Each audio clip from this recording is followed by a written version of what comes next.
Proctoring standardized tests can be a daunting task. Here are some tips and guidelines to help you through it. Like many other things in teaching, the more prepared you are, the better things are likely to go.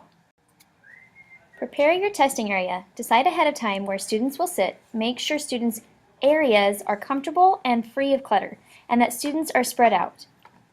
Have some number 2 pencils sharpened and ready.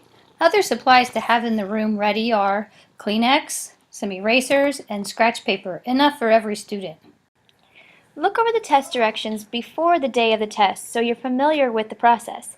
Be sure you've looked at the schedule and have given some thought to the pace of the tests being administered each day. Remember, standardized tests are tests that require maintaining the security of the documents.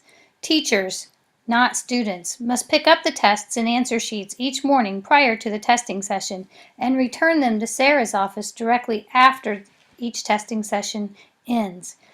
These testing documents cannot be left in your classroom unattended. Cell phones could be problematic. Ask students to turn them off and place them in a central location, like your desk. You can explain that many high-stakes tests, like the ACT, remove people from the test if a phone is even seen. After you've instructed students to begin working on the test, it's always a good idea to write the ending time or stop time on the board where all students can see it.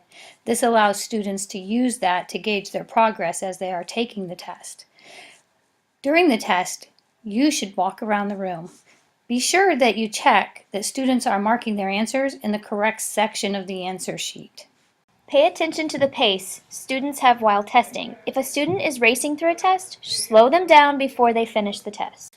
Remind all students who finish their test before the testing time is up to check over their answers. Keep students who are finished in their seats and quiet until time is called for that test. I have found it helpful to carry the Kleenex box with me while walking around. I sit a few Kleenexes on the desks if I hear sniffles, so they don't have to get my attention and ask. Announce to students when 1 minute of the testing time remains. Make sure you document any irregularities during the test session. Disruptions, students who read too fast, absent students, and give this documentation to Sarah. You set the tone for your students. They often look to you for an example before they decide how they're going to react to something.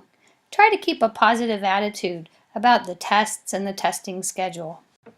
Thank you for taking these tests so seriously and setting a good example with your positive, encouraging energy, attitude, and smile.